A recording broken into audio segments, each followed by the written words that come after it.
Hi, everybody. Thanks for joining us this evening. This is John McDougall. I am the event coordinator at Murder by the Book here in Houston, and we're excited for tonight's author event. But before we bring Carol and Melissa out, I just wanted to make a couple of quick store announcement things. First, I wanted to mention that we are open again. We have been open for people to come in some fashion or form since last summer when we started doing appointments, but we've been open since October. So come visit us. We're not requiring masks, but we're encouraging them. It's just so we can make everybody feel comfortable in the store. Of course, if you still want to do curbside pickup, just give us a call when you pull into the parking lot, and we're happy to run books out to you. Of course, we're always available at murderbooks.com for any of your book ordering needs. Wanted to mention we've got lots of stuff coming up. McKenna and I were divvying up next week's author events, and we have 9 that the store is doing, and then Sarah DeVello, who we're partnering with Murder and Mystery, I'm getting the name of Mystery and Thriller Mavens, is doing an event with Maureen Johnson next Tuesday afternoon and Laura Lippman next Tuesday afternoon. So lots of great stuff coming up. Next Saturday, we'll be doing 2 events with some Kensington authors for a Kensington Cozy panel. Oh, Sarah DeVello has tuned in tonight. So for those of you who are not familiar with Sarah, she has been doing these interviews through Mighty Blaze, but she is now branching out with Mystery and Thriller Mavens and is going to be doing her interviews, streaming them both through her own pages, but also through the store's YouTube and Facebook channel. So you'll get to see lots of stuff from her. She's got a really great lineup. Like I said, she'll be kicking off the partnership next Tuesday with Maureen Johnson at 2 Central and Laura Lippman at 3 Central. So lots of great stuff coming up. We're so excited tonight to celebrate the debut of Melissa Larsen's book, Shutter. And we're so excited to have Carol Goodman being here to help lead the chat. We were telling Carol beforehand, we're all big fans of hers at the store, so we're super excited that she was able to join us this evening. I wanted to mention we do have book plates to go with copies of Shutter. So if you order Melissa's book, we will send you a book plate to go with it. And so I'm going to start bringing them out and get them introduced. And while they are chatting this evening, if you have questions for either author, please post those in the author comments because we will get to those in a little bit. But we're going to start with Melissa and bring her out. How are you tonight, Melissa? I'm doing well. I'm so excited. I'm a huge fan of Carol's also, so this is really great. Thank you so much for doing this. Congratulations on the new book. Thank you so much. Not even the new book, the first book. Yeah, the very first. This is all just amazing firsts for me. Like I just saw it for the first time in the bookstore 2 days ago. It was amazing. Yeah.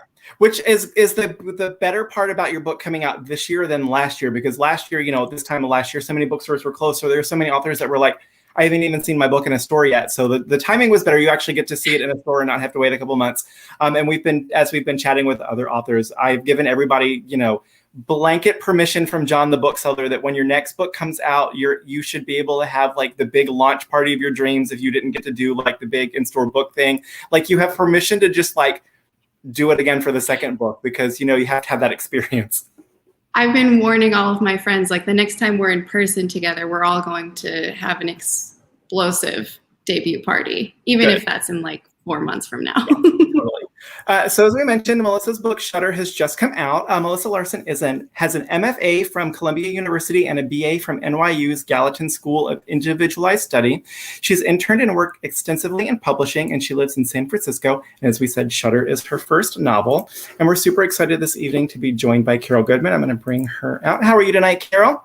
Great. I'm so happy to be here. And congratulations, Melissa.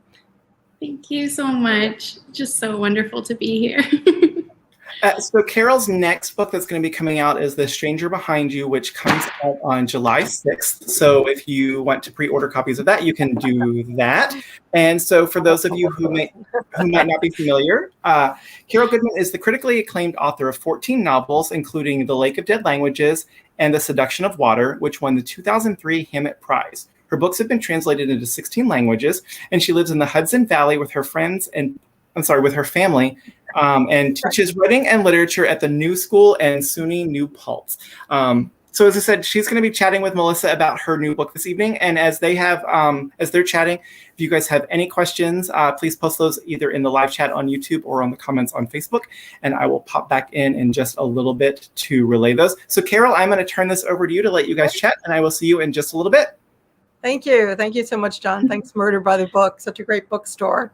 Can't wait to go back into live bookstores. Melissa, this is so exciting.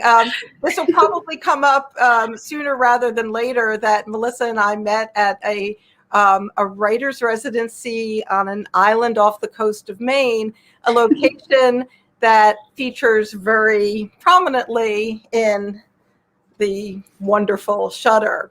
So when was that? It seems like 100 years ago. I think it was in 2019. 2019. June 2019. And my God, I know it seems a lot longer than that. We were lucky to be there. Yeah.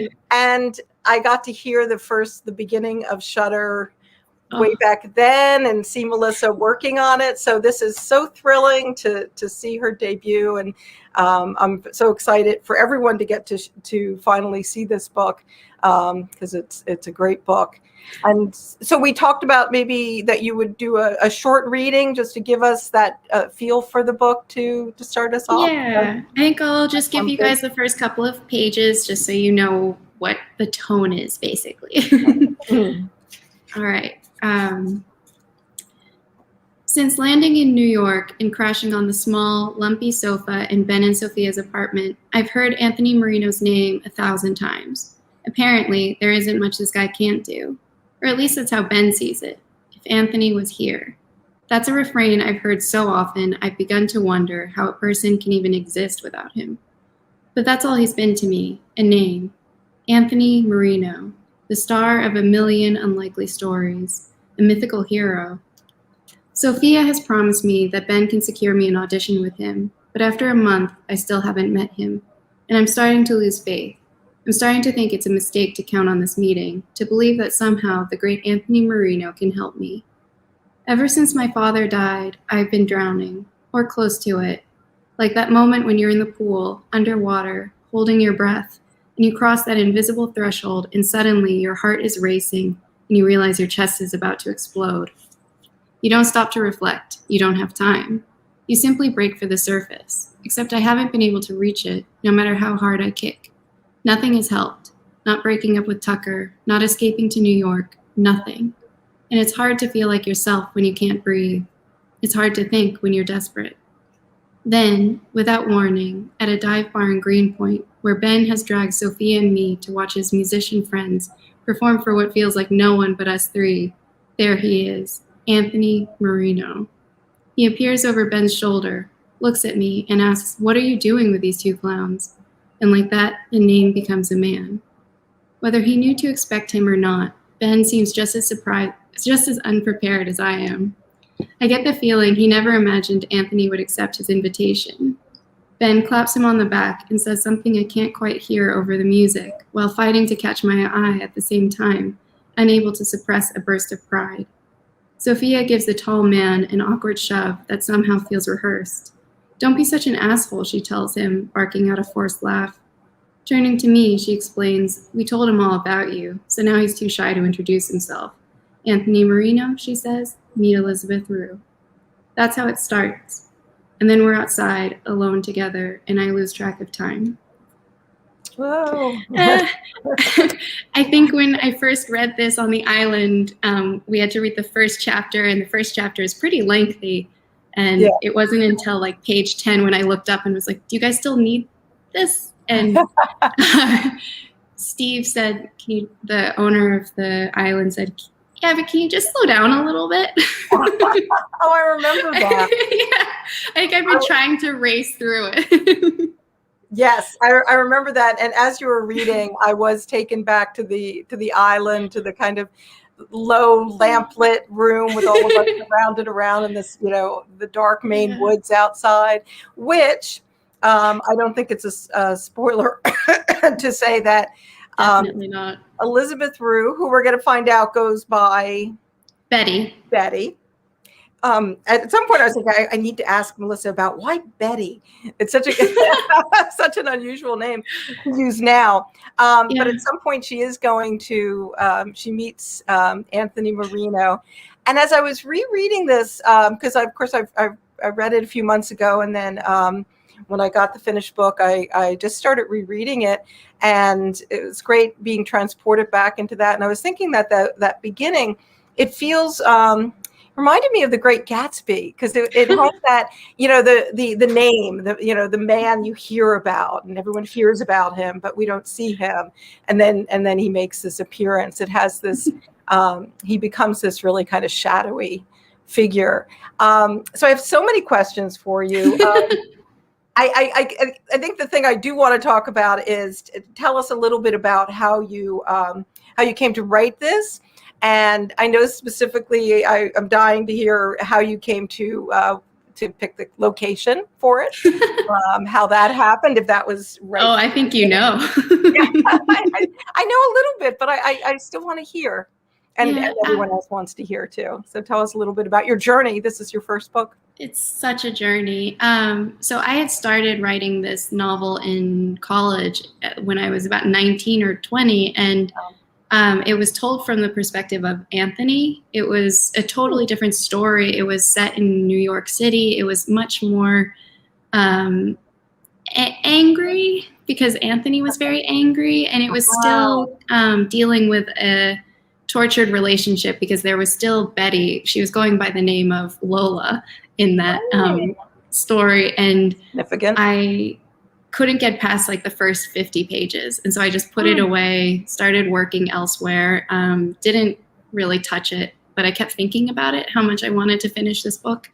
And I finally at some point pursued my M.F.A. In the first 2 months, I finished the book. I just wrote in a sprint, and I realized, this is awful. This is a god-awful story. No one is allowed to read this. And so I started to kind of cannibalize the story, look at what do I like, what do I want to keep. And it was really Anthony and Lola. And when I thought about telling Lola's story, it was kind of this lightning flash of, oh my God. And I saw this image of her covered in blood asking me for help. And I was just like, that's it. That's what I'm writing for. That's what I'm working toward. And from then on, it was like, what excites me? That was what really kept me going through writing this, is what would be exciting, what would be scary. And it just kind of, it was beautiful. The first draft was easy and wonderful and exciting. And then it went through a lot of revision. I think you were already including the placing. Right, because you were already working on the revision. And I want to get to that, how it came to be set on this island, because it didn't, I know, start out that way. But I'm fascinated by the idea that it started in Anthony's point of view. I would never have guessed that's where it started. And it's true that there, the men in this, actually, this is a question I have for much later, but I'm going to just bring it up now, is that aside from Betty, really the main characters are men, and they're very, very fully realized, and they're really interesting. And it is, in a way, a very male story. There's a point in the beginning of the book where, so this is getting a little bit ahead. Anthony, so he's going, she wants the part in the movie, right? And Anthony is talking about the movie, and he talks about it being influenced by Cape Fear, the 1962 version of Cape Fear with Gregory Peck and Robert Mitchum. And he says the film pretends to be about fathers and daughters, but it's really about revenge. And I was thinking about how, in a way, that eclipses the role of women. It's really about the story. So can you talk a little bit about that, about how this is a story about men, and why then was it important to tell it from Betty's point of view? So it was, with Cape Fear in particular, I think they're so tied together. He and Cape Fear and Anthony are so tied together for me. With Cape Fear, as he says, it shows itself as this kind of family man protecting his family. It's all for his daughter and his wife. It's to protect them against this monster. But it's actually about revenge on both of their sides. Gregory Peck starts out pretending he's very upright. Or not pretending. Gregory Peck is always upright and good. But he does have kind of a vendetta against this man, and this man has his own, vendetta that this agenda that he's carrying out against him. And if we look at stories in like upward or downward motions, like Cinderella would be upward, she starts low, ends up really high. I think Cape Fear is downward. He starts out great, and then he ends up compromising all of his morals, completely abuses his family, even where he's like, okay, we're going to use my daughter as bait. right. The poor innocent. He's like, it's more important that I, beat this man half to death. Yeah. And it's just, I think when I look at stories like that, because I am a sucker for a father-daughter story, clearly, I think what really bugs me is the using women as weapons, and how much more interesting it would be to see this story told from another perspective that isn't just, I'm a big man, I have to protect and beat this man with my club. And I think in this particular case with Anthony versus Lola, what's hitting me recently is how much this story could be told from Anthony's perspective. It really still could. It's just, it would lose that element of he's also entirely insane in his own right. Like I think every book character is basically entirely insane. And, sorry, that was a wildly big claim. But well, they go there. I mean, and when you said like, the journey for Gregory Peck is this kind of downward journey, he literally ends up in the swamp, really. Yeah. And so, what drives a good man to be like that? And what drives each of these characters to, sort of. That we as the audience are watching him in that swamp, like, yeah, kill him. You're at that point, like you are compromising your own morals because you're on his side ostensibly. You're just saying, like, at this point, yeah, protect your family. Yeah, kill him. He's a danger. It's very interesting for you, the watcher, as well. Right, because it makes you implicit in that. And I think we become implicit in Betty's what Betty wants and Betty's interest. And I think, the idea of like, yes, it could be narrated from Anthony's point of view, but in a way it already has been, because that is the film noir, the Cape Fear. It's from the point of view. It's been said so many times. You very rarely get from, I've been watching a lot of 40s, 50s, early 60s film noir, and it's, the woman is just this sort of object tool that, the male obsession comes around. So I've said the word obsession, and I have to admit that I did read your wonderful essay in Crime Reads. I was just scrolling through, and I was like, oh, here this is. I was preparing for this talk, and I was like, oh, Melissa's done it for me. She's given me all these points. Because you talk about obsession in that article. And you say that that it's a recurrent theme in millennial, for the millennial woman. And you admit, like, okay, this is people have people said to you, this is a millennial character. First, let me get your reaction. Yeah, I've been told that Betty is. I really am taken aback by it. I think even if someone calls me a millennial, it's like, sure, but what kind of tone are you using with that? And what do you mean by that? Yeah, and I think in some ways, part of my surprise is that, it dates the book in a different way than I'm comfortable with, that it kind of puts Betty as, oh, did she like Pokemon when she was growing up? Yes, she does. Exactly. I'm raised she really millennial. did. I'm sorry. Yes, she does. I'm not sure. And I'm one too. And I think it's true though that she is. I think that she is, grappling with the problems of millennial young women, of this new era of kind of things have gotten a lot more formless. Things have also gotten a lot more free, obviously, than from the 40s and 50s noir that we both love so much. And I think, so she's still, but we have such a cultural hangover, especially with men and women, like, especially with the dating. I think I mentioned in another article somewhere about how part of why I wrote it in the beginning as an audition / date is that dating has gotten very strange. Yeah. And it's gotten formative in the way, yes. Is it an audition or a date? And how many people do feel that, even if there's not an audition. Even if you're not with this filmmaker. Exactly. I say knowing nothing about not having dated in several decades, but don't worry, it's been, like 2 years for me here with the pandemic. But I think it is, it's very different because it's not Tinder or anything, but we have become very image-based as well. With online dating, you are looking at the image first, and the image is so easily manipulated, not just with like Photoshop, but with who's framing it. What are they showing you in the frame? It's just, I think so much of this book was influenced by my obsession with also photography, with how we as a culture use photography, who was in control of the image.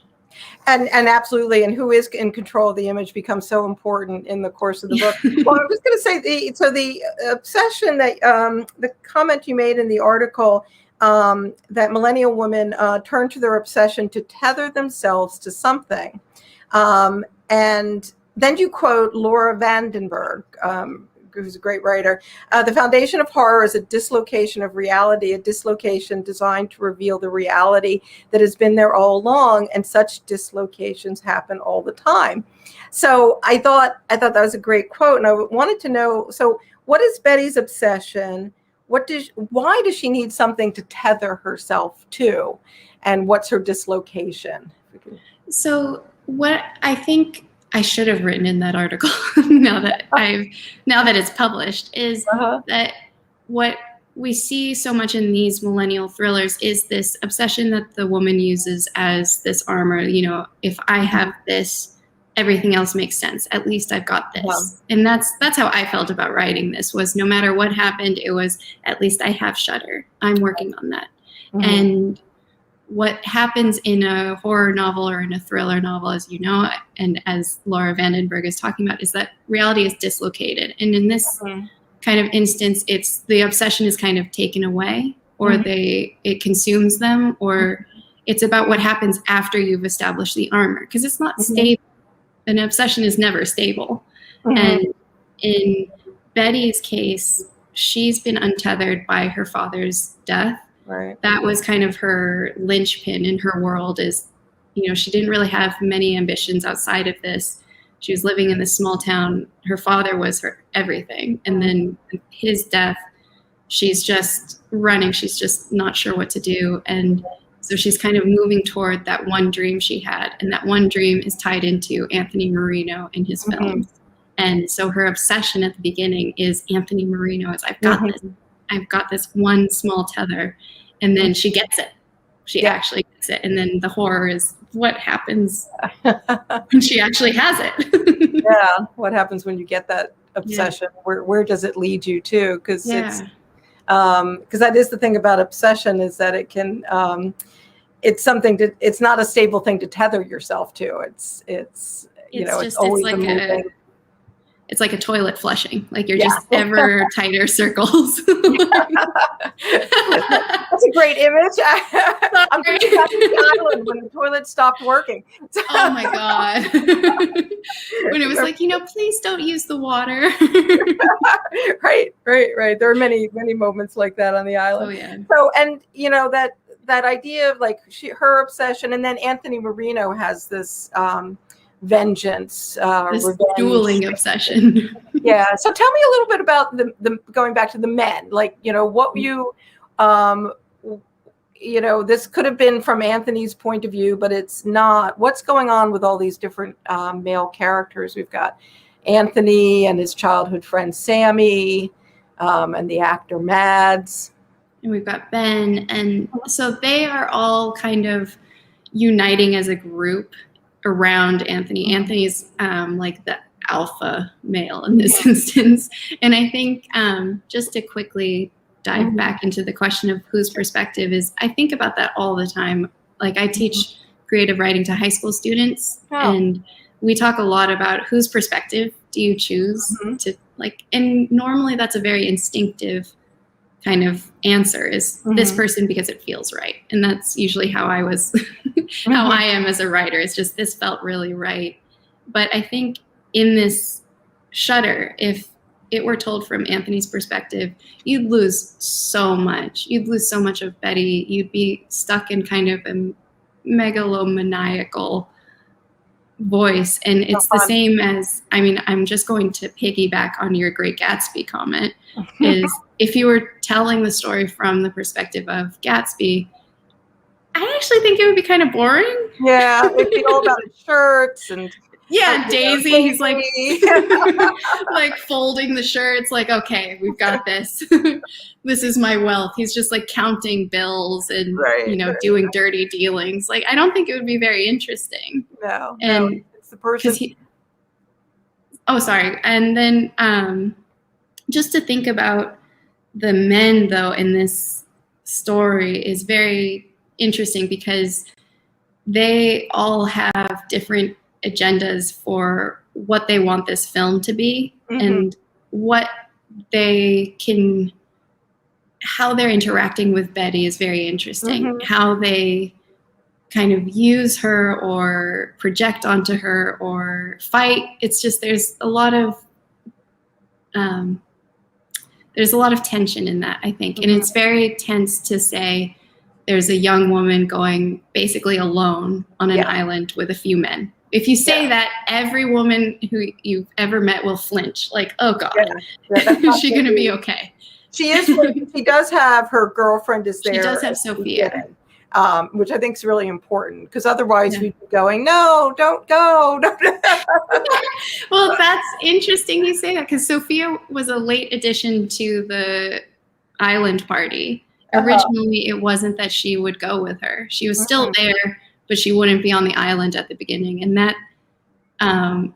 was too difficult. It was like, why would any woman go on this island alone with 3 men? It's just horrific. She needs Sophia to be the sort of her, chaperone and, so that we still are, have a sense that this is probably not the best choice. No. But it gives her cover at least that we know it's like a safety blanket. That she's there, but she doesn't stay there. When you're talking about the perspective and how all these men see Betty, I was thinking so much about how since this is about film, you're using film and cameras, and there are cameras all over this island. Again, a little spoiler alert.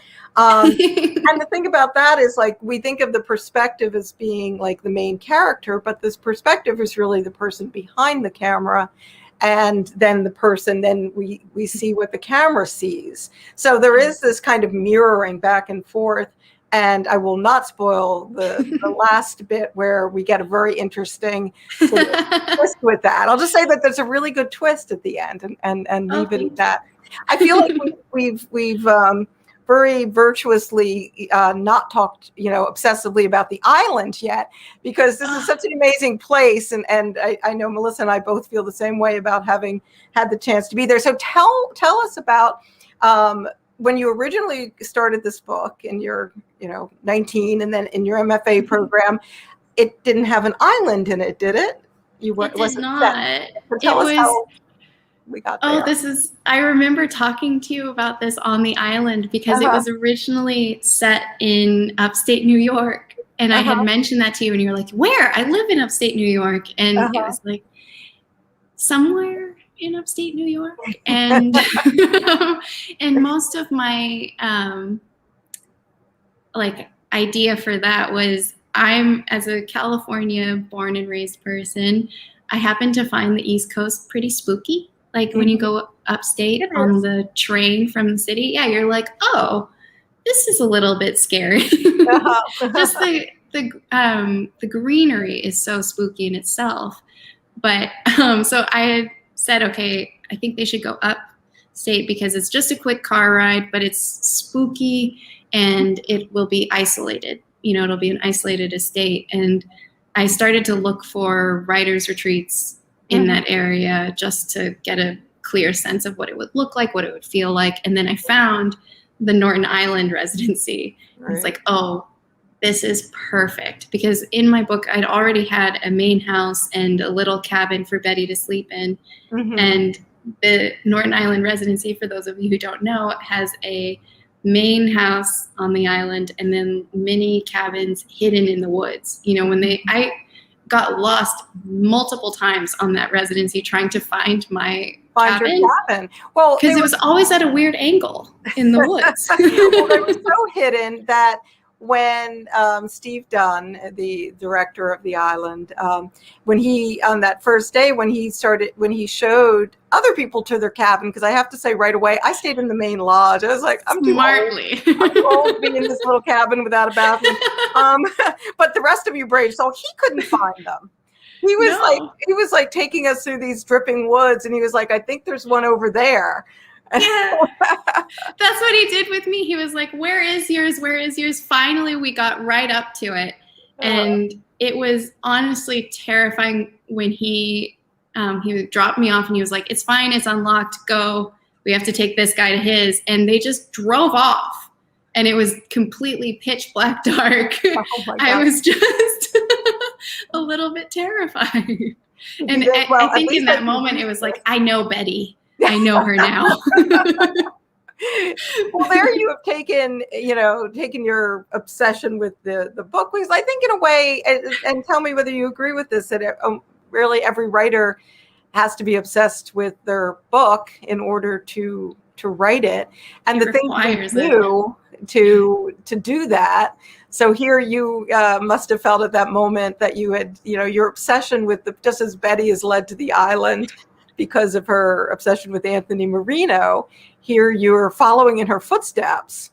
Yes, I warned multiple family members and friends, okay, if I come back and I have a different haircut, no spoilers for the book, but something with the hair happens, it's like, I think you need to host an intervention just in case. And it really did feel like stepping into my book. I think in a way, it was so rewarding. Just because, the book got so much better because of this setting, but it was also, for me, it was like, my obsession is justified.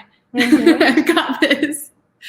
I think it was just, you can attest that was just such a magical 2 weeks of writing. It was an amazing place to be, and I'm envious that you were working on something at the time that I think also working on a revision at a writer's colony. I've decided this after I've been to, I think Norton Island was the third one I had been to, and every time I go, I think, I should really do this with a revision in mind, because I think it's a perfect setting. You write a book over a long time period. But then at some point you have to be able to look at the whole book, and to do that in a sort of a short contained period of time, you really need the isolation and discipline, or that's very helpful. So I think it's a perfect place. So did you rewrote the whole book over the course of those 2 weeks? I did. That was a crazy 2 weeks. I spent a long time working on changing it so the setting would be in Maine, in a small island. I wanted to capture really quickly all of the feelings that everything that I had experienced getting there, and just imbuing that into the story. And then as I was doing that, the story shifted, and I got a better sense of, this is what it should be like. And I was able to generate about 100 pages. It was the best writing I think I've ever done. It was I am looking for other residencies. I'm looking to go back to Norton Island just for that kind of experience, because writing at home in a pandemic is very difficult, I'd say. Yes, and it's different, and there is a level of focus that I think you can attain. And it was such a beautiful place. But it also had that sort of edge of fear to it, because, oh my God. It was an island a mile off the coast of Maine. And we had the generator fire, we had the water stop working at one point. Oh my God. And I got locked out of my cabin at some point. And there was one night where I could not sleep, and it was, completely pitch black, and I did not have any blinds on all of my windows. So I was just kind of locked into this dark cabin, kind of thinking about, writing scary stories. And then I saw someone's flashlight beam going over. And it was just like, who could find me here? And so I crept up terrified, heart beating so much my skin was jolting. And it was one of the other writers. It was a poet, Christine, walking to her cabin. What a very non-threatening person, I have to say. And all person. And she had gotten lost. And so I watched her get to her cabin. And it was the first time I'd ever realized I can see her cabin. She can see mine. Yeah. And then you can do little Morse codes to each other. SOS. For reassuring. So you have really, sacrificed for your art. You have put yourself in that situation. What is it? What's next for you? And what's it like? Have you started a second novel? What's that like? How is it different from writing a first novel? Oh, it's so different. No, I mean, everyone talks about how the second book is different, but no one talks about it enough. It's because the first draft of Shutter was just, this sprint. It was so much fun. And then the revision, I learned a lot. And then now I feel like I've been grieving Shutter. I think as much as I'm celebrating its release, everyone else gets to read it. I'm really sad that I don't get to work on it anymore. I'm really sad that I don't get to talk to Betty and Anthony and all of my imaginary friends.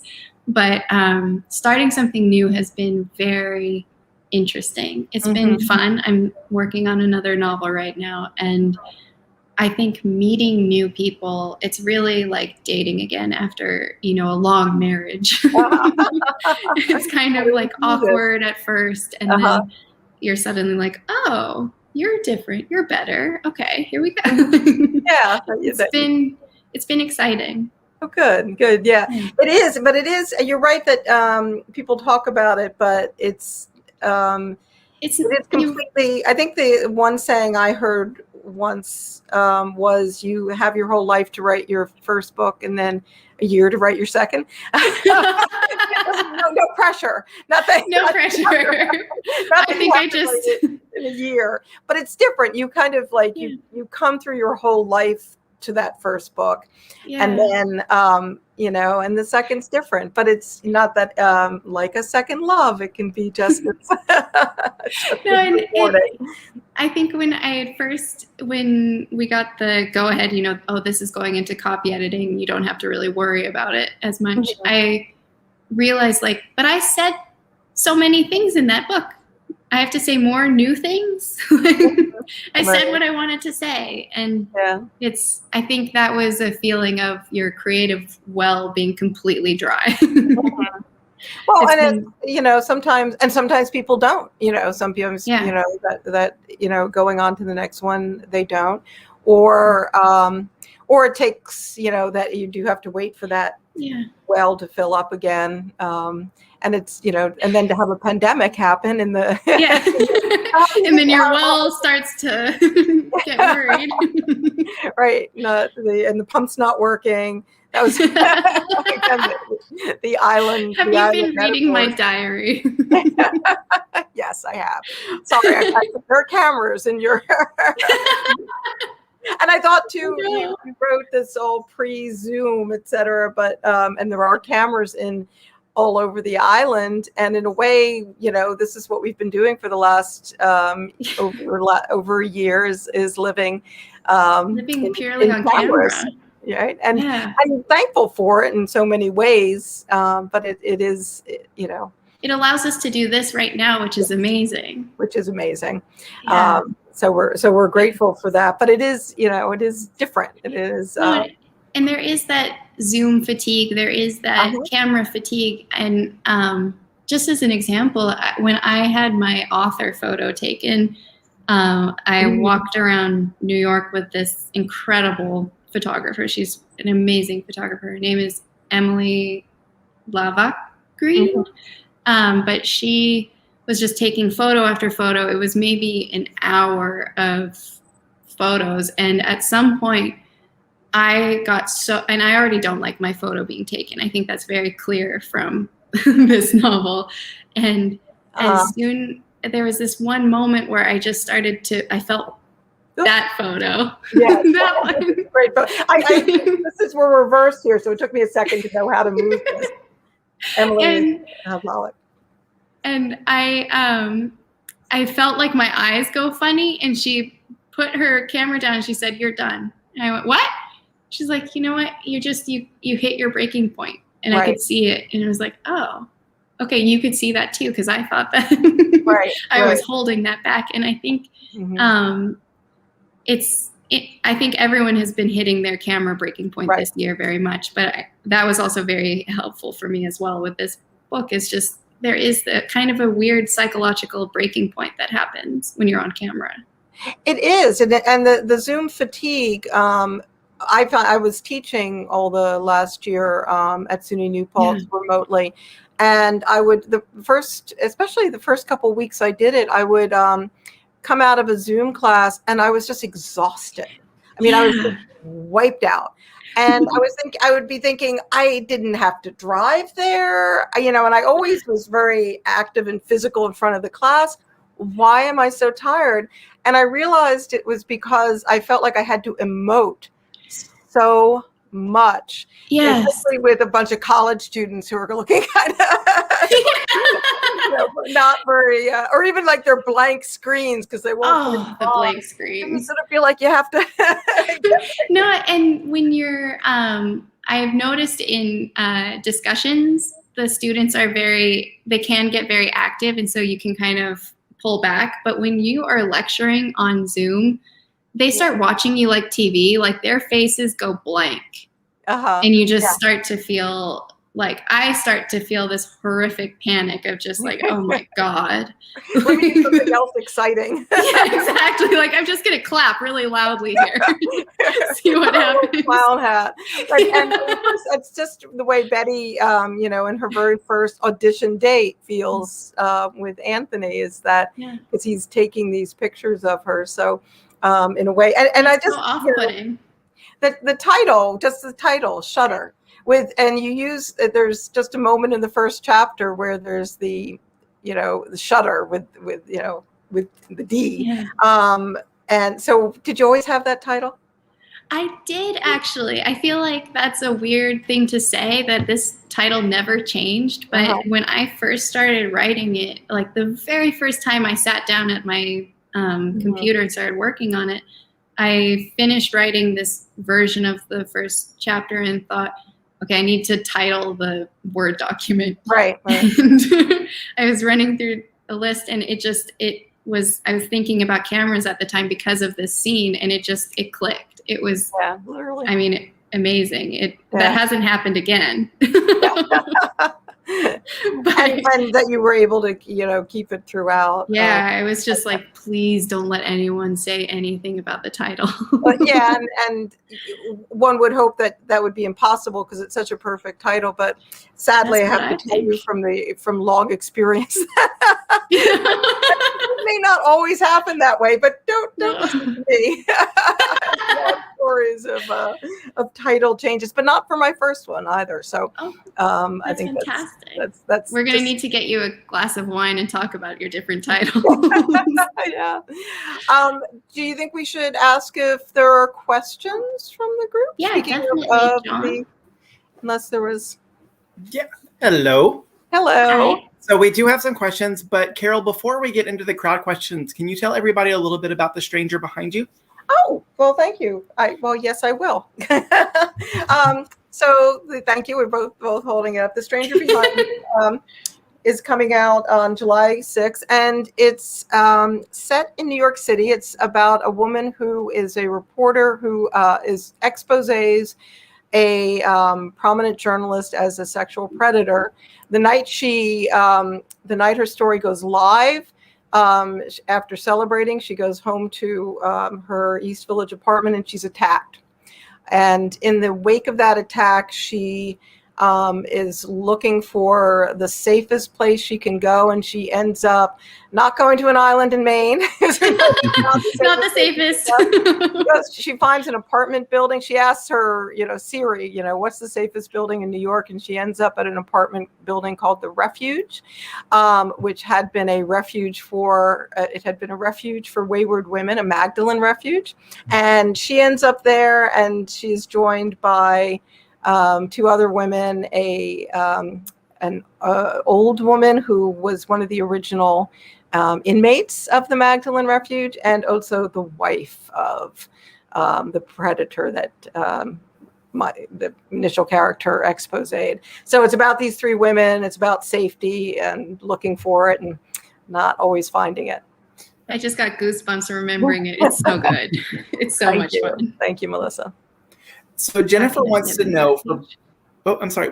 What'd you say? Oh, no, I just want to live in that apartment building. As horrible as its history is, I really want to live in that apartment building. I'm sad to say it doesn't exist. It did. There was a building like that in Inwood Park, but it was torn down in the 30s, I think, or in the 40s. Wow. Yeah. So. Right. So Jennifer wants to know if you guys can talk a little bit about the difference between writing in a residency on an island versus writing at home during a pandemic. Let's start with Carol. Oh, wow.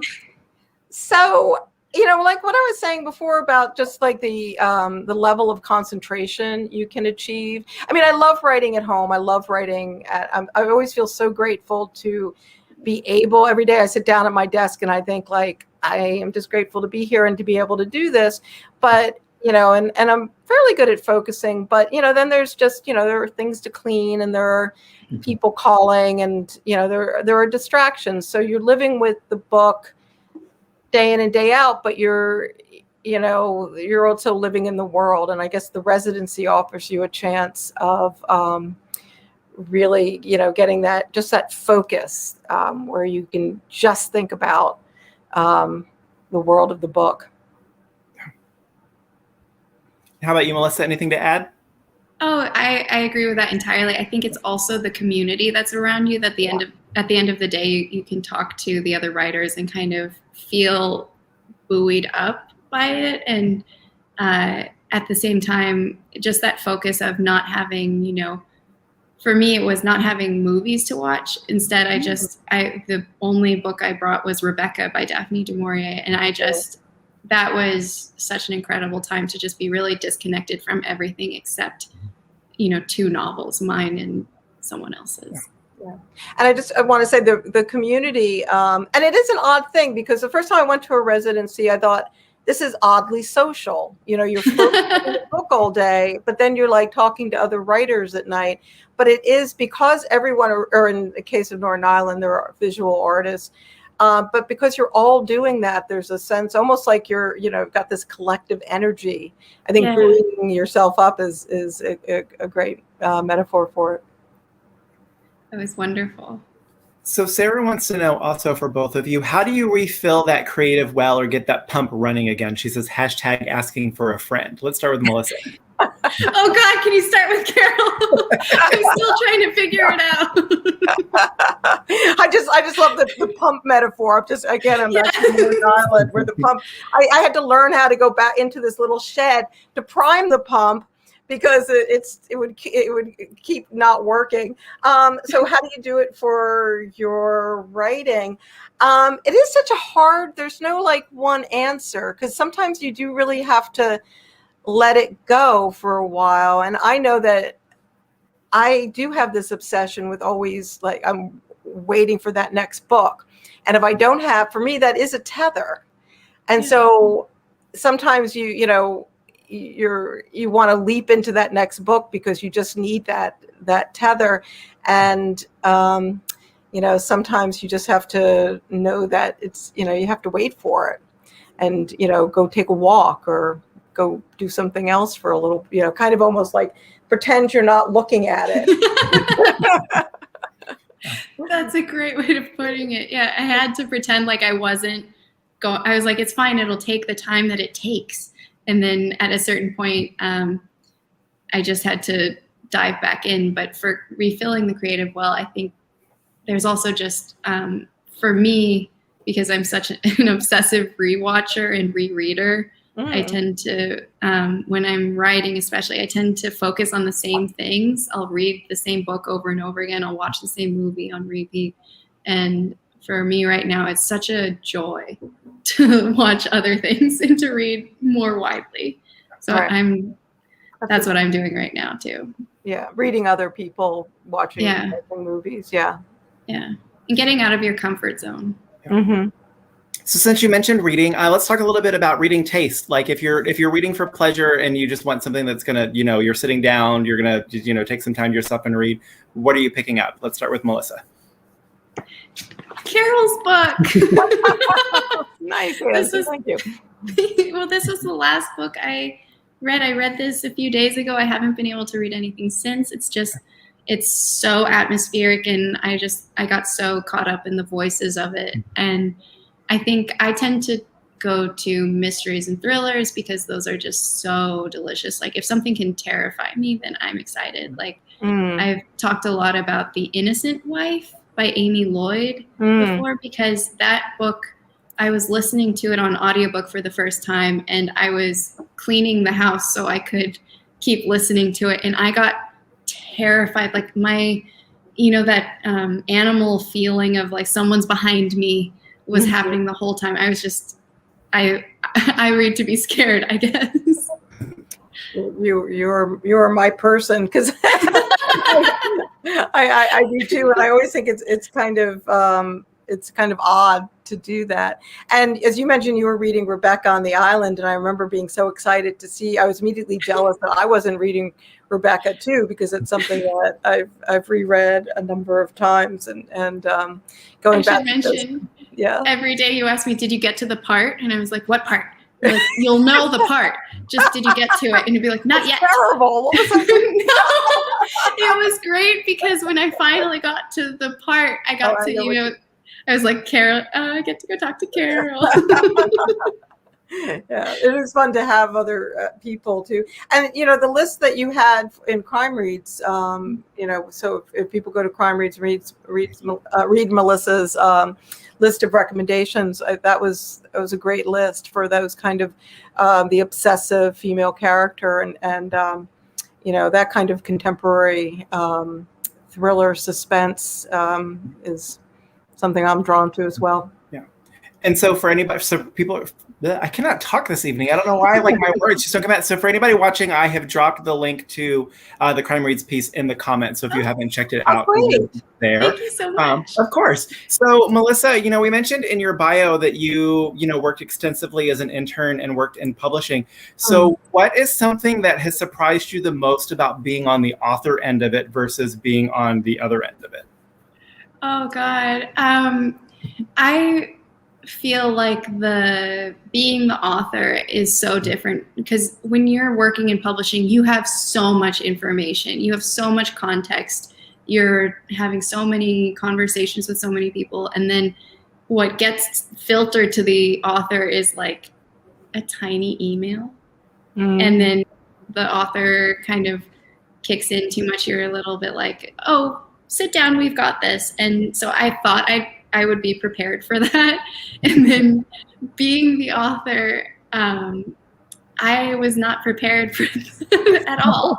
And I think, I've said this before, I think the marketing and publicity aspect to publishing was the most surprising, because I wasn't really a part of that when I was working in publishing. And for me with the book, I was driving the car for years. I was the one writing it. If I had a revision conversation with my agent or my editor, they would kind of, say, but you've got this. And I'd be like, yeah, of course I've got this. I'm driving. And then once the marketing and publicity campaign kicked in, I got booted into the backseat, and they're like, we've got this, we're going. And I just, as a control freak like Anthony in the book, that was very confusing.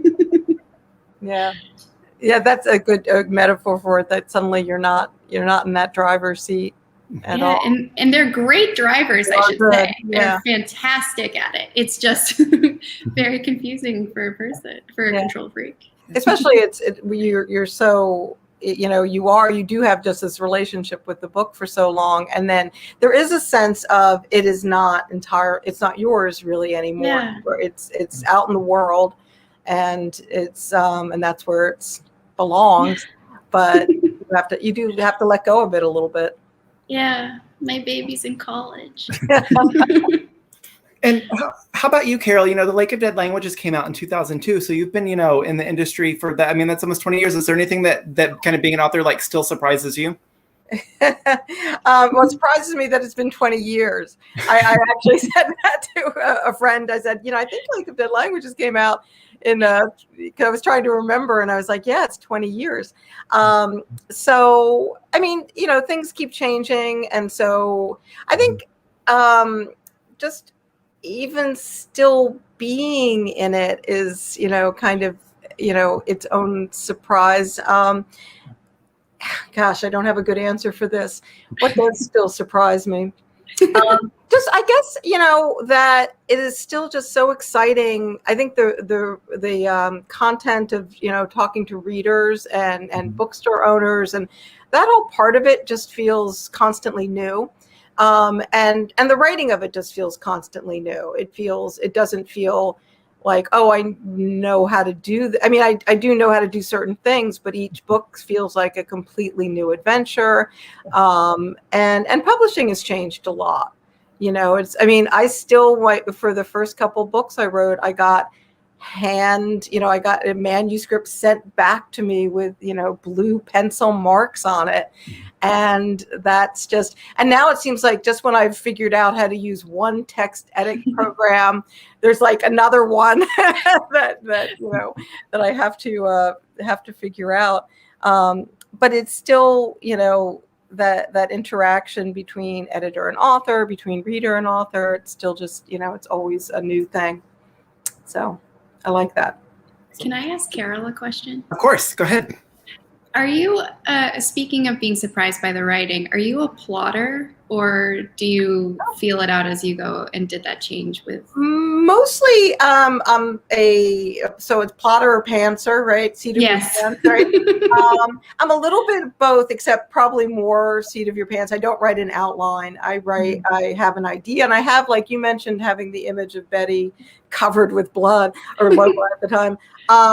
I have that last image often. I have a lot of ideas. I write by hand in a composition book. You lent me. I have one of your. Oh, that's right. Notebooks. I'll give you one. Yes. Did we lose power or something? It was because I was I was locked out of my cabin, so I didn't have my computer, and it was the first day of the writers' retreat, and you were like, "Here you go. I have a spare." Yeah, I was getting you into my cult. I was like, yes, you can write by hand. You're on an island, and this strange older woman said, this book. It was so helpful. So, I'm one of your cult members now. Good. You'll be receiving the bill for the dues any day now. Can't wait. Talk about scary. But yeah, so a little bit of both. I'm always plotting and figuring out. How about you? I think I'm very similar with you. I go by images. I think I compare it to storyboarding. I think I have an image I want to hit usually by the next chapter, but it's usually right instinctively and then start to impose a little bit of structure on it. But it's much more pants than plot. Yeah. That's very film oriented. Yeah. So last question before we head out this evening, Sarah also wants to know, what is the single most important element to building suspense? Let's start with Carol. Ooh, I was going to say start with Melissa. Yeah. I think scaring yourself, is probably, trying to really get, as Melissa said, that feeling that back of your neck feel when your hairs rise on the back of your neck. We know what that feels like. And if you can, you kind of have to let yourself go to that place and then take your reader into that moment. So you do put yourself in some uncomfortable places in order to get that. Absolutely. I feel it's hand in hand with tension. Mm-hmm. And I think about that a lot, and how to articulate it to myself and how to articulate it to students is this tension of, someone knows something or something's happening. I think it's the Hitchcockian, the difference between suspense and surprise is if a man shows up to a business meeting with a suitcase and then the suitcase explodes, versus if you know that the man has a bomb in his suitcase or briefcase. Mm-hmm. But I think it really is that scaring yourself. If you're not scared, I don't think anyone else is going to be. Yeah, absolutely. Perfect. Well, thank you so much for joining us this evening. Just to recap for everybody who is tuned in late, once we are done, if you missed any part of the chat, Facebook and YouTube will archive them, so you'll be able to rewatch them. And while you're doing that, we hope you will check out some of the other author events that we have been doing in the last year. But we have been chatting with Melissa Larsen, whose new book, Shutter, has just come out. We have signed book plates to go with it. And we've also been chatting with Carol Goodman, whose book, The Stranger Beside You, is available for pre-order. It will be out on July 6th. So you can pre-order copies of those from Murder by the Book. We are going to be back on Monday night with Francesca Saratella and Lisa Scottolini. We're super excited about that. We've been hosting Lisa at the store for years, but we've never had a chance to host Francesca. So having them together should be a blast. I wanted to thank Carol so much for chatting with Melissa this evening. I wanted to send a big thank you to Lauren at Berkeley for helping us get this set up. It's always a pleasure to work with him. Thank you, everybody, for tuning in. Melissa, again, congratulations on your debut novel. Thank you so much. Thank you so much for hosting me. And thank you, Carol, for doing this. This is just my pleasure. So wonderful. What a wonderful thing. Let's just go back to the island now. Yes. I'll see you next year. Okay. Y'all have a good night. Thank you so much. Thank you.